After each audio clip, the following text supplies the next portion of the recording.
Drama के start में wedding scene दिखाया जाता है जहाँ पर हमारी हीरोइन सू की शादी जिंग नाम के बंदे से हो रही होती है। यहाँ पर जिंग तो सू से शादी करने के लिए तैयार था, लेकिन सू शादी करने से मना बोलकर उस पर फ्लावर फेंककर वहाँ से भाग जाती है, तो सभी लोग उसके पीछे भागने लगते हैं।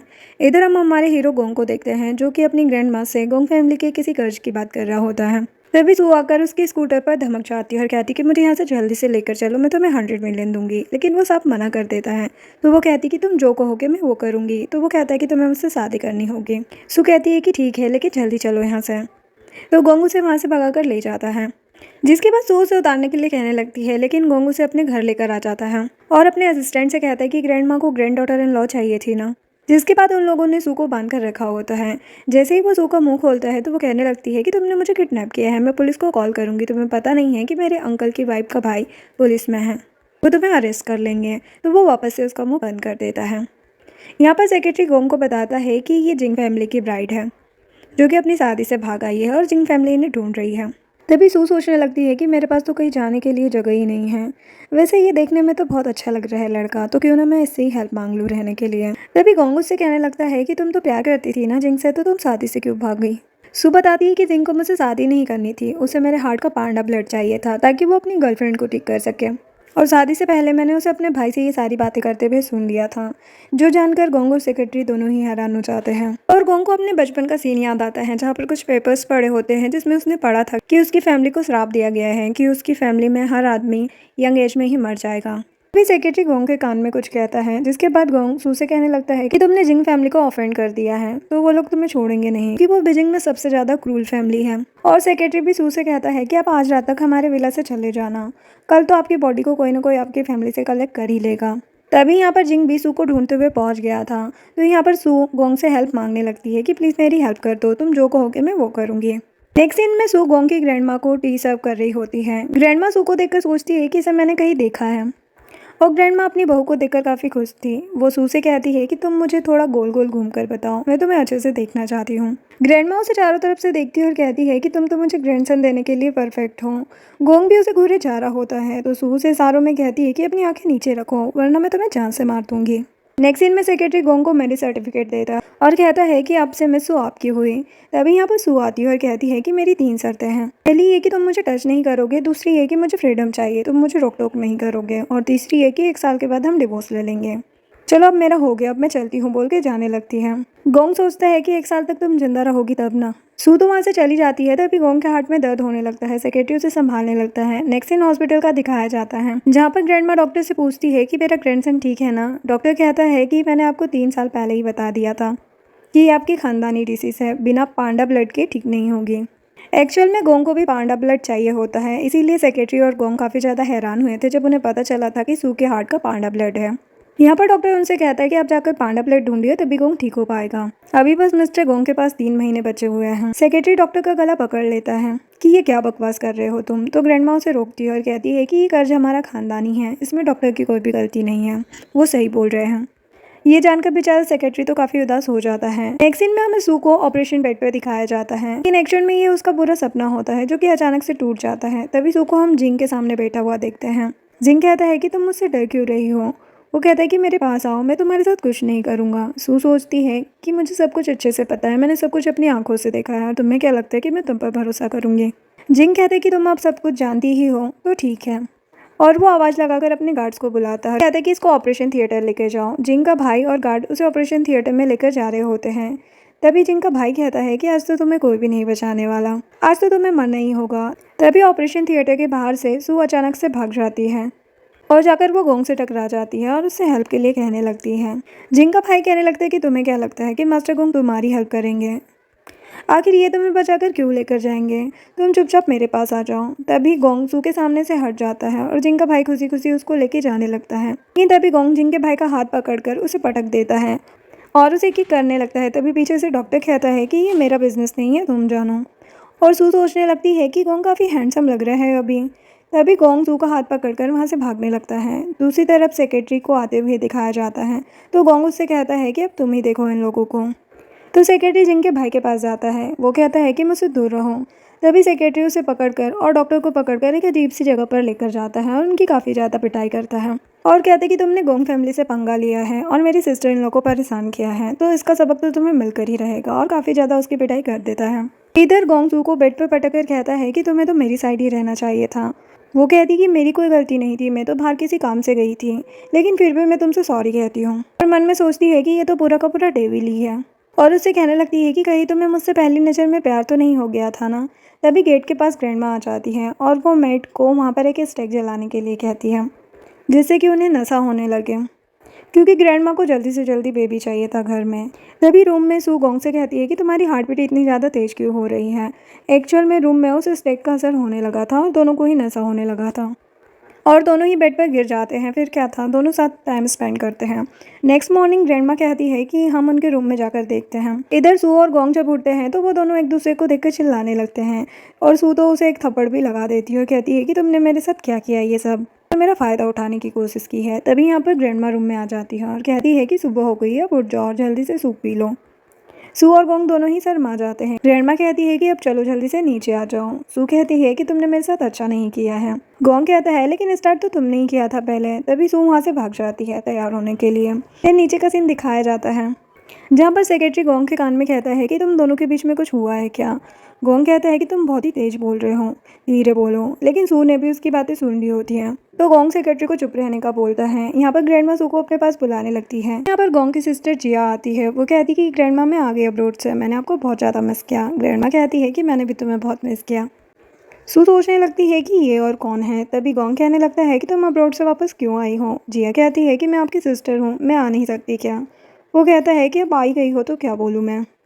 ग्रैंडमा कहती है कि ये ऐसे ही बोलता रहता है, वो तुम्हारा भाई है, तुमसे बहुत प्यार करता है। जिया सू के बारे में पूछने लगती है कि ये कौन है। ग्रैंडमा कहती है कि ये तुम्हारी सिस्टर इन लॉ है। सू भी उसे हेलो कहती है और टी सर्व करने लगती है, लेकिन उसे जब उसका नाम पता चलता है तो वो सोचने लगती है कि अच्छा, तो जिंग जिसे मेरा हार्ट देना चाहता था ये वही लड़की है। तभी उसके हाथ से चाय का कप गिर जाता है। नेक्स्ट सीन में सू को उसके रूम में काफी डरा हुआ दिखाया जाता है। तभी सू को विंडो से जिंग और जिया आते हुए दिखाई देते हैं। तभी उसके रूम के बाहर से कोई आवाज लगाता है, तो सू डरते हुए अपने हाथ में सीजर लेकर जाती है और डरते हुए रूम का गेट खोलती है, लेकिन वहाँ पर गोंग आया हुआ होता है। वो कहता है कि तुम्हारा ओल्ड स्वीट हार्ट आया है, तो उससे मिलने के लिए नीचे आ जाओ। सू कहती कि ठीक है, मैं अभी रेडी होकर आती हूँ थोड़ी देर में।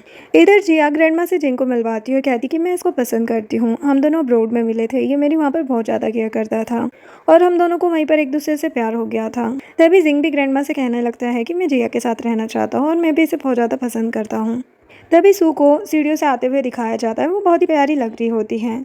जिया जिंग से कहती है कि ये मेरी सिस्टर इन लॉ है। जिंग कहता है कि मैं इनको जानता हूँ, इनकी तो एक इंटरेस्टिंग स्टोरी है कि ये मिल्क टी सेल करती है, ये बात तो तुम जानती ही होगी। सू कहती है कि मिल्क टी सेल करने में कौन सी बुराई है। सेक्रेटरी कहता है कि हाँ, मैंने भी इनके हाथ की मिल्क टी पी है, बहुत ही अच्छी बनाती है और मुझे तो बहुत ज़्यादा पसंद है। गोंग कहता है कि छोड़ो ये सब बातें। अभी ग्रैंडमा जिंग से कहने लगती है कि मैंने पेपर में तुम्हारे बारे में न्यूज़ पढ़ी थी कि तुम्हारी शादी हो रही थी।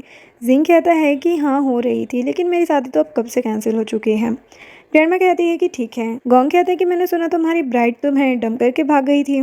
जिंग कहता है कि ये तो बस र्यूमर है और कुछ भी नहीं। ग्रैंडमा कहने लगती है कि जिंग फैमिली और गोंग फैमिली वेडिंग करना चाहते हैं, ये तो बहुत ही अच्छी बात है। गोंग कहने लगता है कि इतना आसान भी नहीं है गोंग फैमिली में शादी करना। जिंग कहते हैं कि इसीलिए तो मैं यहाँ पर आया हूँ वेडिंग के बारे में खुद बात करने के लिए आपसे। नेक्स्ट सीन में जिया जिंग से कहती कि मुझे तुमसे कुछ बात करनी है, बाहर चलो, और उसे बाहर लेकर आती है और कहने लगती है कि तुमने तो मुझे कहा था कि तुम मुझे सूखा हार्ट दिलवाओगे, लेकिन ये काम तो अभी तक हुआ नहीं है। जिंग कहता है कि मैं तुमसे बहुत प्यार करता हूँ, मैं सब कुछ ठीक कर दूंगा, तुम टेंशन मत लो।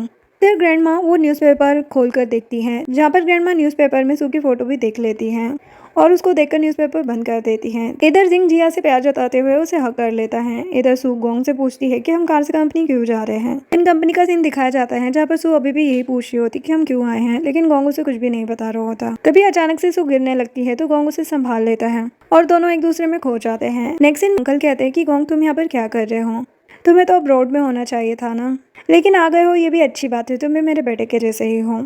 और अंकल हाथ मिलाने के लिए हाथ आगे बढ़ाते हैं, लेकिन गोंग उनसे हाथ नहीं मिलाता और केबिन के अंदर चला जाता है। नेक्स्ट इन मीटिंग का दिखाया जाता है, जहाँ पर अंकल गोंग से कहते हैं कि तुम चाइना क्यों आए हो, मैं और तुम्हारे डैड साथ में ही काम करते थे और अब मैं काम को अच्छे से संभाल रहा हूँ।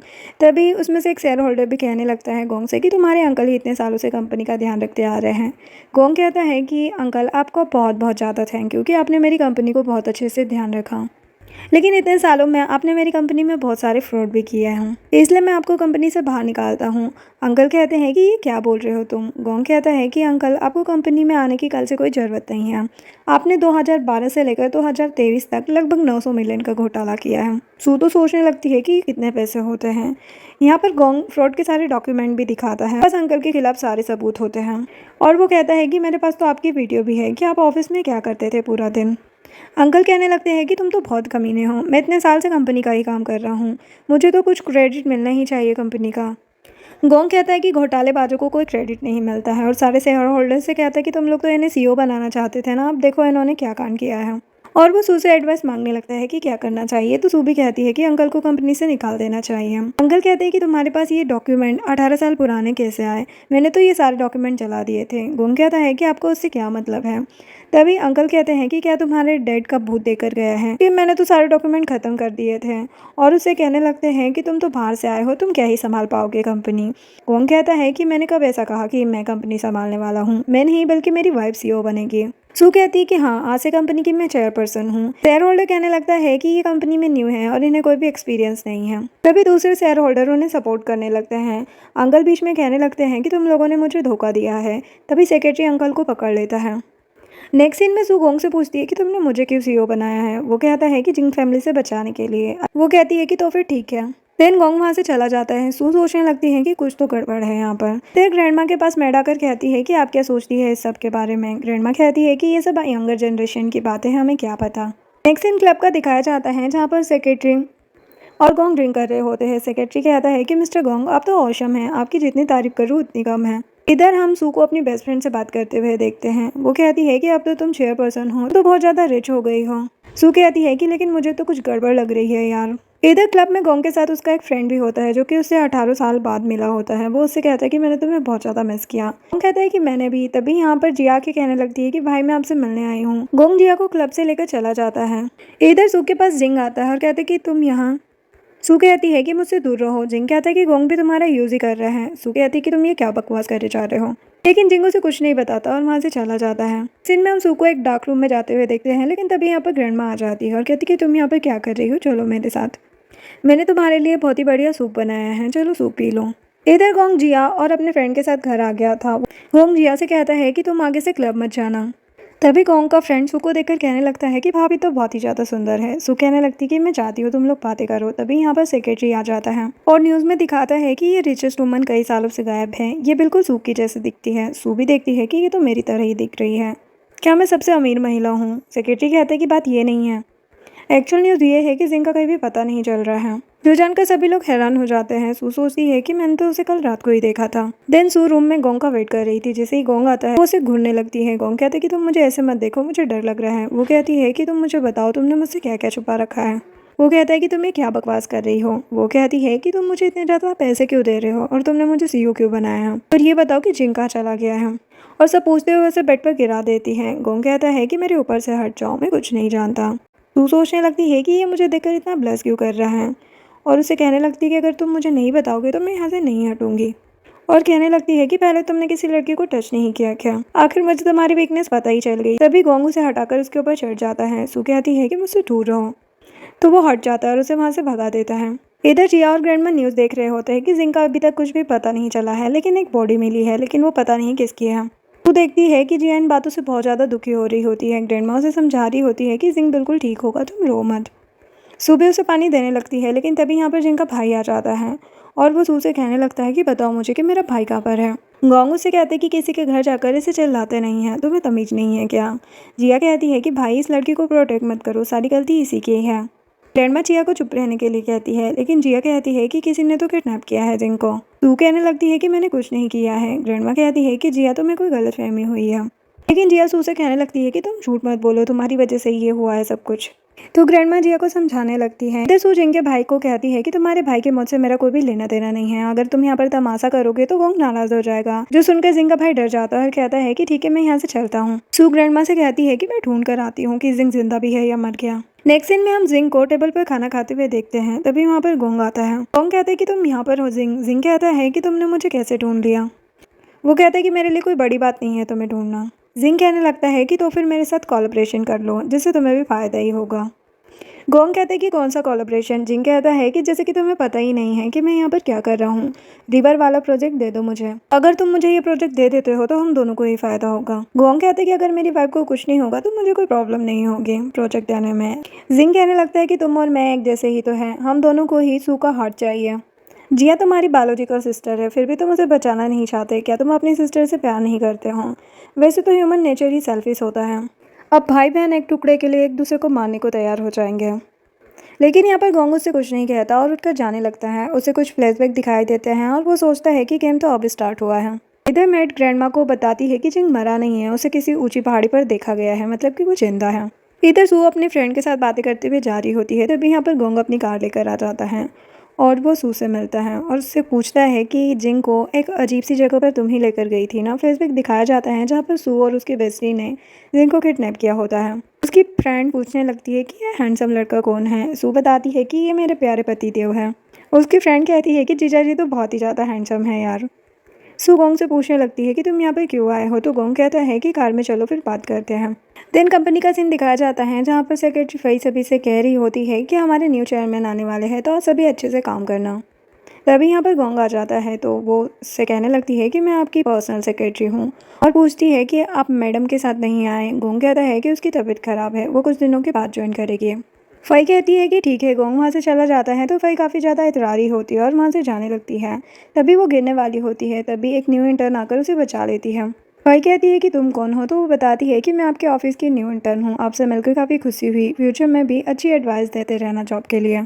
फई तो उसे देखकर मुंह बनाकर चली जाती है। इधर हम गोंग को देखते हैं जो कि न्यू इंटर्न को देख रहा होता है, जो कि एक्चुअल में सू ही होती है।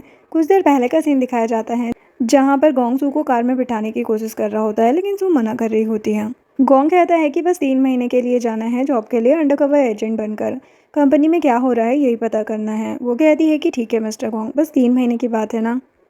यहाँ पर सू की फ्रेंड को तो गोंग कुछ ज़्यादा ही हैंडसम लग रहा होता है। सू को कार में धक्का दे देती है और कहती है कि जाओ जीजू की बात मानो। दिन सेक्रेटरी गोंग से कह रहा होता है कि बॉस आप तो कमाल हो, आपने सू को सीईओ बना दिया ताकि आप उसका दिल जीत सके, फिर आप उसे सीधा ऑपरेशन रूम में ले जाएंगे। तभी ऑफिस में जिंग आ जाता है। सेक्रेटरी कहने लगता है कि तुम यहाँ पर क्यों आए हो। इधर हम सू को देखते हैं जो कि सोच रही होती है कि मुझे गोंग का काम जल्दी से निपटाना होगा। तभी यहाँ पर फई आकर उसके सिर पर फाइल मारती है और कहती है कि तुम स्पाई की तरह रिएक्ट क्यों कर रही हो, तुम्हें आज रात तक ये सारे डॉक्यूमेंट कॉपी करने हैं। तो वो कहती है कि ठीक है। इधर ऑफिस में जिंग गोंग को कहता है कि तुमने तो सू को बस नाम का सीईओ बना रखा है। गोंग कहते हैं कि तुम्हें उससे क्या लेना देना है और वैसे भी तुम्हारी किस्मत अच्छी है कि तुम अभी तक बचे हुए हो। जिंग कहते हैं कि अच्छा ऐसी बात है। तभी गोंग की तबीयत खराब होने लगती है। जिंग कहने लगता है कि तुम कुछ नहीं कर सकते। तभी यहाँ पर सू आकर जिंग को बेहोश कर देती है। तो सेक्रेटरी और गोंग उससे कहने लगते हैं कि बहुत बढ़िया। नेक्स्ट सीन हॉस्पिटल का दिखाया जाता है जहाँ पर सेक्रेटरी रो रहा होता है कि बॉस आप मुझे छोड़कर नहीं जा सकते, मैं आपके बिना क्या करूँगा। गोंग कहता है कि मैं अभी जिंदा हूँ। तभी यहाँ पर सू आती है और सेक्रेटरी से पूछती है कि क्या गोंग ठीक है। सेक्रेटरी कहता है कि हाँ। तभी गोंग उसे पिंच करता है तो वो कहने लगता है कि नहीं, आप यहाँ पर रहकर उनका ध्यान रख लीजिए प्लीज़, मुझे कुछ काम है कंपनी में। सू कहती कि ठीक है मैं ध्यान रख लूँगी, जा सकते हो। यहाँ पर गोंग बेहोश होने की एक्टिंग कर रहा होता है। तभी सू टॉवल लेकर उसका फेस वाइप करने के लिए जाती है और उसे देखकर सोचने लगती है कि सोते टाइम ये बहुत ही ज़्यादा क्यूट लगता है। तभी गोंग अपनी आंखें खोल लेता है और उसकी मुंडी पकड़ लेता है और कहने लगता है कि तुम्हारे दिल में मेरे लिए सॉफ्ट कॉर्नर है क्या, और जिनके लिए भी पास में तुम इतनी ही अच्छी थी। सू कहती है कि क्या बकवास कर रहे हो। तभी गोंग उसे किस कर देता है। यहाँ पर सू तो सर मारने लगती है।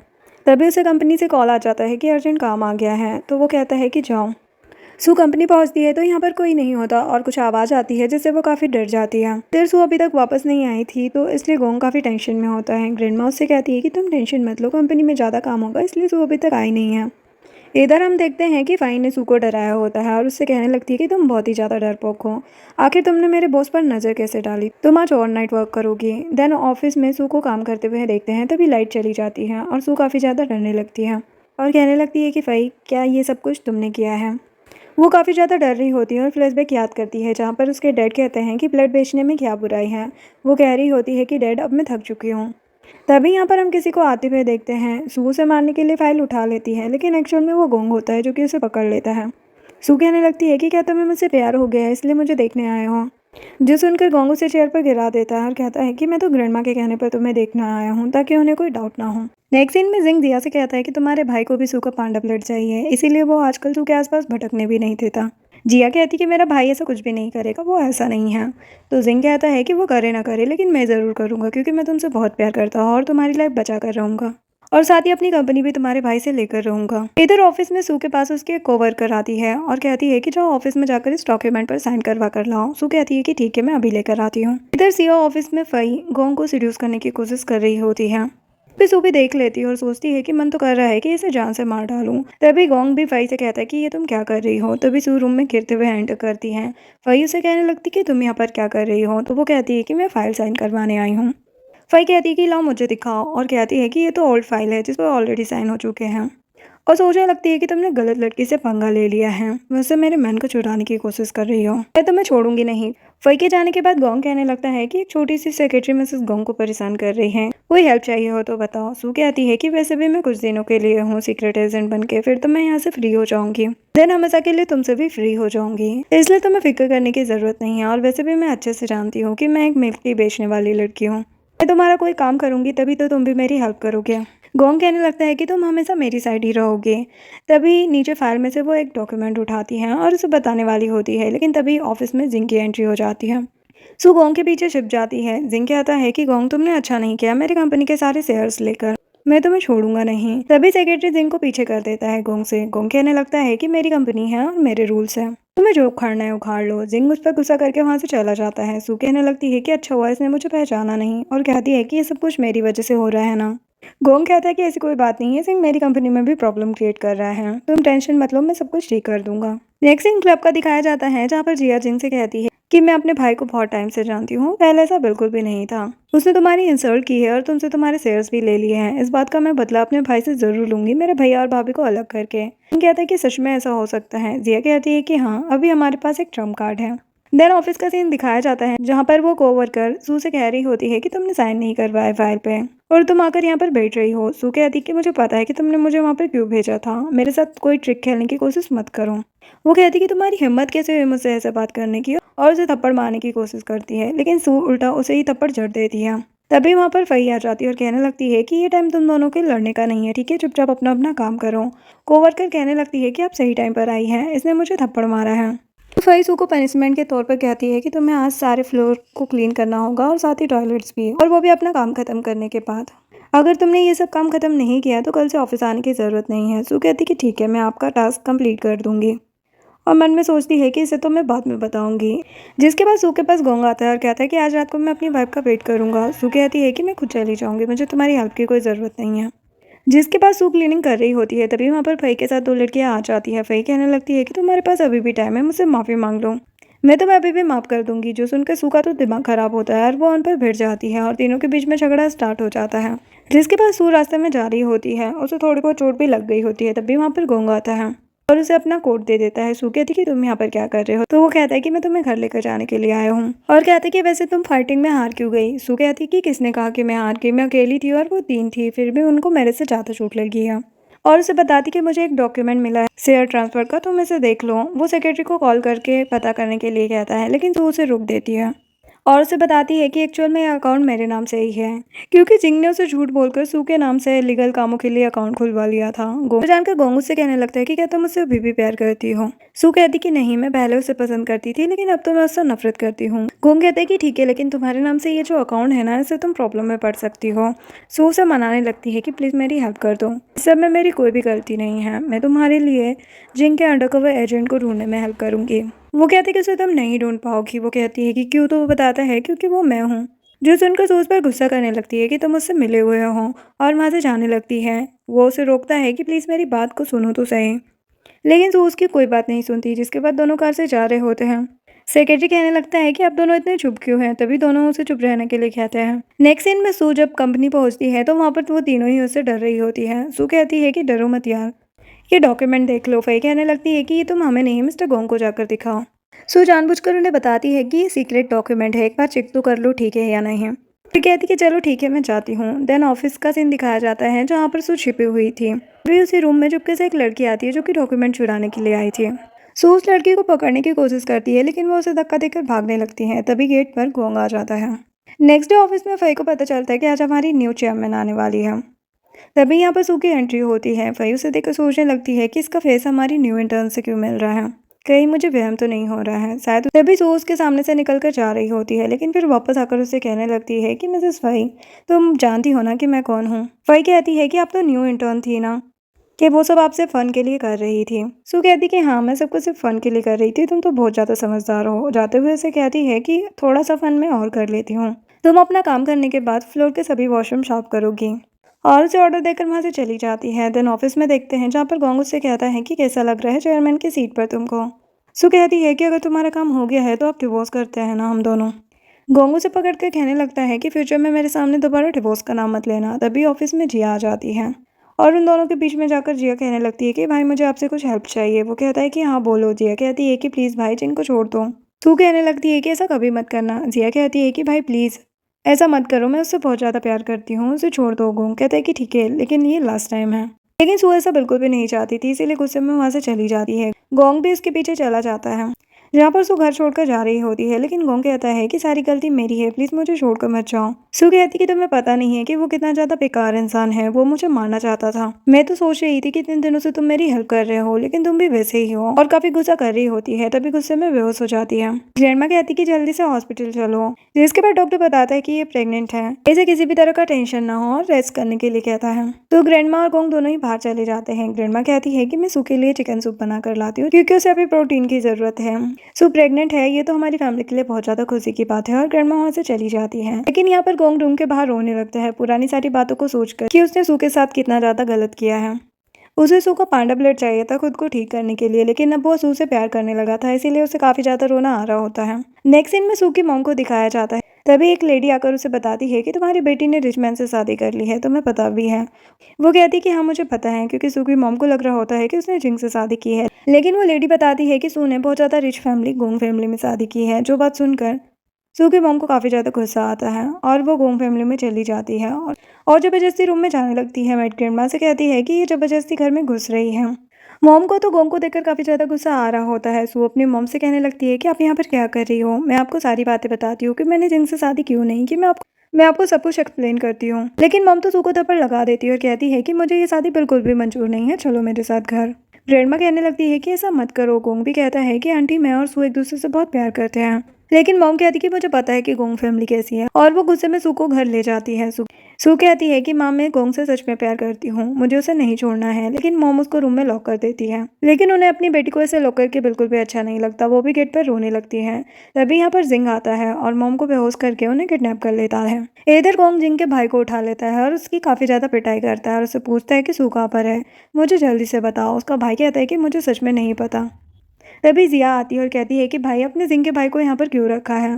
गोंग उसके हाथ से फोन ले लेता है और जिंग को कॉल करता है और कहता है कि उससे पूछो कि वो कहाँ पर है। इतनी देर में सेक्रेटरी जिंग का लोकेशन चेक कर लेता है और वो लोग सू को लेने के लिए निकल जाते हैं। इधर सू भी उस रूम से निकलकर किसी तरह भाग जाती है और रोड से भागते हुए जा रही होती है। तभी उसके सामने गोंग आता है। गोंग उसे कहने लगता है कि मैं तुम्हें कुछ नहीं होने दूंगा। सू कहती है कि तुमने मुझसे बहुत कुछ छुपाया है, मुझे सब पता चल गया है। गोंग कहते कि हाँ मैं जानता हूँ कि मैंने तुमसे बहुत कुछ छुपाया है, लेकिन वो सब पास की बातें हैं, अब मैं तुमसे बहुत ज्यादा प्यार करने लगा हूँ। और उसे घर लेकर आ जाता है। ग्रैंडमा कहती कि तुम दोनों ठीक हो ना। सू कहती है कि हाँ हम दोनों ठीक हैं, मैं रूम में जा रही हूँ रेस्ट करने के लिए। तभी गोंग फैमिली में फिर से सू की मदर आ जाती है और कहने लगती है कि तुम फिर से यहाँ पर आ गई हो, मेरे साथ घर चलो। तुम दुनिया में किसी से भी शादी कर लेती थी, यही घर मिला था तुम्हें शादी करने के लिए। तुम किसी भिखारी से भी शादी कर लेती ना तो मैं उसे सन इन लॉ एक्सेप्ट कर लेती, लेकिन इस गोंग फैमिली के बेटे को मैं कभी भी एक्सेप्ट नहीं करने वाली। और वो सू को लेकर बाहर जाती हैं और उसे सारी स्टोरी बताने लगती है कि एक्चुअल में वो गोंग फैमिली को क्यों नहीं पसंद करती हैं। उसे एक लॉकेट देती है और बताती है कि ये लॉकेट तुम्हारी आंटी का है और बताती है कि गोंग फैमिली को श्राप मिला हुआ है कि उनकी फैमिली में कोई भी 30 साल से ज़्यादा जिंदा नहीं रह सकता और ये श्राप तुम्हारी आंटी ने ही दिया था, क्योंकि गोंग फैमिली के जो अंकल थे उन्होंने आंटी को चीट किया था। यही बात इधर ग्रैंडमा भी गोंग को बताती है, लेकिन ग्रैंडमा कहती है कि ये पूरा सच नहीं है। इसके बाद हम सू को उसी सीक्रेट रूम में जाते हुए देखते हैं और वो वहाँ पर अपने जैसी ही एक औरत को देखती है फोटो में। तभी उसके पीछे जिया भी पहुंच जाती है और कहने लगती है कि अब तुम्हें पता चल गया है कि मुझे हार्ट डिसीज है और तुम्हारा ब्लड ही हमें ठीक कर सकता है। वो कहती है कि तुम्हारे कहने का क्या मतलब है और कौन बीमार है। जिया बताती है कि मैं और मेरा भाई, और जब तक तुम नहीं मरोगी हम ठीक नहीं हो सकते। तो सुनकर सू तो काफी डर जाती है और नीचे गिर जाती है। तभी गोंग आ जाता है सू को बचाने के लिए और वो वहीं पर बेहोश हो जाती है। गोंग उसे उसके रूम में छोड़कर बाहर चला जाता है। सू सोचने लगती है कि इसने भी मुझे धोखा दिया है। इधर सेक्रेटरी गोंग से कह रहा होता है कि अब तो आप मैडम से प्यार करते हो तो आप उनका ब्लड नहीं ले सकते, तो अब आपकी बीमारी कैसे ठीक होगी। गोंग कहता है कि ये सब बातें हम बाद में करेंगे। मुझे अभी सू के पास जाना है। और वो सू के पास जाता है लेकिन वो वहाँ पर नहीं होती है। ग्रैंडमा पूछने लगती है कि कहाँ गई सू, कहीं वो हमें छोड़कर तो नहीं चली गई। और गोंग पर गुस्सा करने लगती है कि सारी गलती तुम्हारी ही होगी। और यहाँ पर उन लोगों को रूम में बस एक लेटर मिलता है। जिया सोचती है कि मैं जिंग को मैसेज कर देती हूँ कि तुम अभी भी सू को पकड़ सकते हो। इधर सू हॉस्पिटल में अबॉर्शन करवाने के लिए गई थी। तभी उसे रूम के बाहर गोंग का डॉक्टर फ्रेंड देख लेता है और वो सू की मॉम को कॉल करके बता देता है। मॉम कहती कि तुम उसे घर लेकर आ जाओ, हम यहीं पर बात करेंगे। तो सू को डॉक्टर फ्रेंड जबरदस्ती उठाकर घर ले जाता है। इधर गोंग भी हॉस्पिटल पहुंचता है और देखता है कि सू ने ऑपरेशन का फॉर्म भरा हुआ है। तभी गोंग की भी तबीयत खराब होने लगती है। इधर सू की मॉम उसे बताती है कि कैसे गोंग के अंकल ने तुम्हारी आंटी को मरता हुआ छोड़ दिया था प्यार के नाम पर। लेकिन इधर ग्रैंड माँ गोंग को बताती है कि तुम्हारे अंकल ने प्यार के नाम पर सू की आंटी को मरते हुए नहीं छोड़ा था। एक्चुअल में तुम्हारे अंकल को कोई बीमारी हो गई थी, इस वजह से उन्होंने सू की आंटी को छोड़ दिया था। वो भी बिना बताए, क्योंकि वो भी सू की आंटी से बहुत ज़्यादा प्यार करते थे और वो नहीं चाहते थे कि सू की आंटी को पता चले कि उन्होंने उन्हें बीमारी की वजह से छोड़ दिया है, क्योंकि सू की आंटी ये सब बर्दाश्त नहीं कर पाती। अब सू की आंटी को अंकल ने कुछ भी नहीं बताया था, तो आंटी को लगा कि अंकल ने उन्हें धोखा दिया है, इसलिए उन्होंने श्राप दे दिया था। इधर मॉम की सारी बातें सुनकर सू और डॉक्टर फ्रेंड तो काफ़ी ज़्यादा हैरान हो जाते हैं। और डॉक्टर फ्रेंड कहने लगता है कि इसमें बच्चे की तो कोई गलती नहीं है, प्लीज़ तुम बेबी को हार्म मत करो। और कहता है कि इस कर्ज की वजह से बचपन से ही बेचारा गोंग बहुत ज़्यादा परेशान रहता था और बचपन में ही कहता था कि मैं बहुत जल्दी ही मर जाऊंगा। इसी वजह से वो अपनी लाइफ में कभी खुशी नहीं रह पाया, लेकिन उसे तुमसे प्यार हो गया और जब से तुम उसकी लाइफ में आई हो थोड़ी हैप्पीनेस उसकी लाइफ में आई है। ये सारी बातें जानकर सू को भी गोंग के लिए बुरा लगता है कि इस सब में गोंग की तो कोई भी गलती नहीं है। इसलिए वो भागते हुए गोंग के पास हॉस्पिटल जाने लगती है, लेकिन रास्ते में ही जिंग उसे किडनैप करने की कोशिश करता है। लेकिन डॉक्टर फ्रेंड सू को बचा लेता है। तो इन दोनों साथ में हॉस्पिटल के लिए निकल जाते हैं। जब सू हॉस्पिटल पहुंचती है तो गोंग लेटा हुआ होता है। उसे देखकर सू को लगता है कि शायद गोंग मर गया है, इसलिए वो बहुत ज़्यादा रोने लगती है। तभी गोंग को होश आता है और वो कहने लगता है कि मैं जिंदा हूँ पागल। सू कहती है कि मैं तो कितनी ज़्यादा डर गई थी। गोंग डॉक्टर फ्रेंड को बाहर जाने के लिए कहता है और कहता है कि मुझे सू से कुछ बात करनी है। डॉक्टर फ्रेंड कहने लगता है कि मैंने तुम्हारी ब्यूटी को बचाया और तुम मुझे ही बाहर जाने का बोल रहे हो। गोंग कहता है कि तुम बाहर जाओ ना यार, मुझे बात करनी है। तो वो चला जाता है। गोंग सू से कहने लगता है कि मैं डिवोर्स लेना चाहता हूँ और तुम मेरे बच्चे को लेकर किसी से शादी कर लेना और अपनी लाइफ में खुश रहना। और उसे डिवोर्स एग्रीमेंट देता है साइन करने के लिए। सू उस एग्रीमेंट को फाड़ देती है। तभी हॉस्पिटल रूम में सेक्रेटरी आ जाता है और बताता है कि अंकल लू ने कंपनी में अफवाह फैला दी है कि अब मरने वाले हो, तो अब वो कंपनी को संभालेंगे। गोंग कहता है कि ठीक है, मैं चलता हूँ तुम्हारे साथ में। सू कहती कि तुम रेस्ट करो, मैं जाती हूँ ऑफिस। इधर हम ऑफिस में अंकल लू को चेयरमैन की चेयर पर बैठे हुए देखते हैं। वो तो बहुत ज़्यादा खुश थे कि अब गोंग के जाने के बाद तो कंपनी मेरी हो जाएगी। तभी यहाँ पर फई आती है और उनका वेलकम करने लगती है। अंकल कहते हैं कि तुम कितने टाइम से यहाँ पर काम कर रही हो, लेकिन तुम्हें कोई भी प्रॉफिट नहीं मिलता होगा ना, चलो मेरे पास आ जाओ। और उसे अपनी गोद में बिठा लेते हैं और कहते हैं कि मेरे पास एक प्रोजेक्ट है। फई पूछती है कि कितने का, तो वो बताते हैं कि 800। फई को लगता है कि 8 लाख का होगा, लेकिन वो कहते हैं कि नहीं, 800 मिलियन का फ़ायदा होगा। जो सुनकर वो कहने लगती है कि सच में। तभी ऑफिस में सू आ जाती है। अंकल उसे देखकर कहने लगते हैं कि एक रिच मैन से शादी करके एक चाय बेचने वाली लड़की मुझसे बहस करेगी। सू कहने लगती है कि शायद आप भूल रहे हैं कि आपके खिलाफ सारे सबूत हमारे पास है और इस बार आपको जेल जाने से कोई नहीं रोक सकता। अंकल लू तो रिक्वेस्ट करने लगते हैं कि प्लीज मुझे छोड़ दो, मुझे जाने दो। सू उनकी एक भी बात नहीं सुनती और वहां से चली जाती है। नेक्स्ट सीन में घर पर जिया और ग्रैंडमा गोंग को रेस्ट करने के लिए बोल रही होती है। तभी सीढ़ियों से उतरकर वहां पर सू आती है। गोंग उसे देखकर कहते कि तुम यहीं पर हो। सू कहती है कि मैं तुम्हारी वाइफ हूँ, तो यहाँ पर नहीं रहूंगी तो और कहाँ जाऊंगे। और उसे रूम में लेकर जाती है। पास का सीन दिखाया जाता है जहाँ पर सू ग्रैंडमा से माफी मांग रही होती है कि प्लीज हमें माफ कर दो कि हम लोगों ने आपसे झूठ कहा, लेकिन हम एक दूसरे से बहुत प्यार करने लगे हैं और गोंग के पास ज़्यादा टाइम नहीं है, इसलिए मैं उसके साथ टाइम स्पेंड करना चाहती हूँ। तो ग्रैंडमा उसे माफ़ कर देती है। प्रेजेंट में गोंग सू से कह रहा होता है कि तुम वापस क्यों आए हो, मैं जल्दी मरने वाला हूँ, लेकिन सू उसे किस करके उसकी बोलती बंद कर देती है। फिर वो उसे गार्डन में लेकर जाती है जहाँ पर गोंग उसे कहता है कि तुम्हें मेरी वजह से प्रॉब्लम हो रही है ना। सू कहती है कि ऐसी कोई बात नहीं है और उससे पूछने लगती है कि तुम्हें मुझसे प्यार कब हुआ। तो सू कहता है कि जब पहली बार तुम मेरी स्कूटर पर आकर बैठी थी। तो सू कहती है कि हाँ, मैं नेचुरली इतनी ब्यूटीफुल हूँ ही कि तुम्हें फर्स्ट साइट में ही मुझसे प्यार हो गया। और दोनों हंसने लगते हैं। विंडो से खड़ी होकर जिया भी उन लोगों को देख रही होती है और वो जिंग को कॉल करती है। तभी अचानक उसके हार्ट में भी दर्द होने लगता है। देन सू को क्लब में दिखाया जाता है जो कि ड्रिंक कर रही होती है। तभी वहाँ पर डॉक्टर फ्रेंड आता है और उसे कहने लगता है कि तुम ज़्यादा ड्रिंक मत करो, चेहरे पर बुरा असर होगा। सू कहती है कि थोड़ा धीरे बोलो, नहीं तो सब सुन लेंगे। वो कहता है कि गोंग मुझे फोर्स कर रहा है तुमसे शादी करने के लिए कि उसके जाने के बाद मैं तुम्हारा ख्याल रखूं। लेकिन मैं तुमसे शादी तो नहीं करूंगा, लेकिन तुम्हारा ख्याल हमेशा रखूंगा। और वहाँ से चला जाता है। तभी यहाँ पर सू के पास जिंग आ जाता है और कहने लगता है कि मैं तुम्हें हर्ट नहीं करूंगा, लेकिन ओल्ड फ्रेंड समझकर मैं इससे ड्रिंक तो कर ही सकती हूँ। लेकिन सू गुस्से में उसके मुंह पर ड्रिंक फेंक देती है। एक सीन में सू गोंग के साथ होती है और उसे रेस्ट करने का कहती है कि तुम्हारी तबीयत अभी पूरी तरीके से ठीक नहीं हुई है। तभी सू का बेबी किक करता है, जो देखकर गोंग काफी ज्यादा खुश होता है कि बच्चा ठीक है, क्योंकि उसे लग रहा होता है कि सू ने अबॉर्शन करवा लिया है। सू उससे कहती है कि बेबी के बारे में किसी को भी पता नहीं चलना चाहिए, वरना जिंग मेरे बच्चे को हर्ट कर सकता है। तो गोंग कहता है कि ठीक है, और कहते हैं कि मैं तुम्हें एक जगह पर लेकर चलता हूँ, और उसे उसी सीक्रेट रूम में लेकर जाता है, जहाँ पर गोंग के अंकल और सू की आंटी की फोटो होती है, और उस फोटो के पीछे कुछ लिखा हुआ था। एक्चुअल में अंकल ने आंटी के लिए अपनी सारी फीलिंग्स उस फोटो के पीछे लिखी हुई थी, जिसे देखकर सू समझ जाती है कि आंटी को गलतफहमी हुई थी। एक्चुअल में अंकल उनसे बहुत ज्यादा प्यार करते थे। गोंग भी उसे वो सारी स्टोरी बता देता है जो कि उसे ग्रैंडमा ने बताई थी। नेक्स्ट सीन में सू को ऑफिस में दिखाया जाता है। तभी यहाँ पर फई आती है उसे कुछ डॉक्यूमेंट देने के लिए, और उसे कहती है कि 11 बज गए, आपको घर जाना चाहिए। तभी अचानक से लाइट बंद होती है और उसे कोई किडनैप कर लेता है। एक्चुअल में उसे अंकल ने किडनैप किया होता है। अंकल कहने लगते हैं कि सारे डॉक्यूमेंट मुझे दो दो तो मैं तुम्हें छोड़ दूंगा। सू कहती है कि तुम्हें तो जेल में होना चाहिए था। तभी यहाँ पर जिंग आ जाता है और कहता है कि तुमको तो मरना ही होगा। सू कहती है कि अच्छा, तो ये सारा काम तुम्हारा था। जिंग कहता है कि हाँ, अब तुम्हें मरना होगा, और तुम्हारे मरने के बाद मेरी गर्लफ्रेंड पूरी तरीके से ठीक हो जाएगी। तभी सू के पेट में दर्द होने लगता है और अंकल भी उस पर चाकू से अटैक करने लगते हैं। इधर गोंग को सेक्रेटरी बताता है कि सिस्टर इन लॉ मिसिंग है, जो सुनकर गोंग के हार्ट में दर्द होने लगता है। सेक्रेटरी उसे संभालने लगता है तो वो कहता है कि मैं ठीक हूँ, चलो सू को ढूंढने के लिए चलते हैं। इधर सू अंकल को रोक देती है और कहने लगती है कि तुम जिंग की बातें मत सुनो, इसने ही तुम्हारी बीवी और बच्चे को मारा है। अंकल कहते हैं लेकिन तुम मुझे जेल भेज रही हो, इससे अच्छा तो मैं तुम्हें मार डालूं। जिंग कहता है कि मिस्टर लू, आपने बिल्कुल सही फैसला लिया है। अंकल लू कहने लगते हैं कि तुम्हें मैं छोड़ूंगा नहीं, जान से मार डालूंगा। तभी यहाँ पर गोंग पहुंच जाता है और वो सू को बचा लेता है और कहता है कि तुम ठीक तो हो ना। तभी जिंग गोंग पर अटैक करता है, लेकिन बीच में सू आ जाती है और चोट उसे लग जाती है।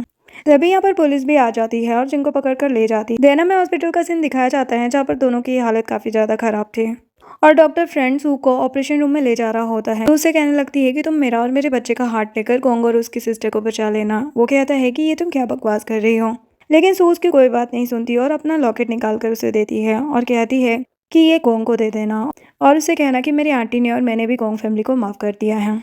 तभी सीक्रेट रूम में अचानक से आग लग जाती है। अचानक से फिर गोंग की तबीयत भी काफी ज्यादा खराब होने लगती है और उसका भी ऑपरेशन थिएटर में ट्रीटमेंट चल रहा होता है। इधर ग्रैंडमा और जिया भी हॉस्पिटल आते हैं, जहाँ पर जिया के हार्ट में भी पेन होने लगता है। इधर सू गोंग के साथ बिताए हुए सारे मोमेंट्स याद करती है और सोचती है कि मुझे तुमसे प्यार करने का कोई भी रिग्रेट नहीं है, और न ही तुम्हारे लिए खुद की जान देने से। मैं तुमसे बहुत ज्यादा प्यार करती हूँ, और वो अपने प्यार के लिए खुद की जान दे देती है। उसके मरते ही गोंग को होश आ जाता है और वो ठीक हो जाता है, और इसी सैड एंडिंग के साथ ये स्टोरी एंड होती है। वीडियो पसंद आई हो तो लाइक शेयर एंड सब्सक्राइब करें। Thanks for watching.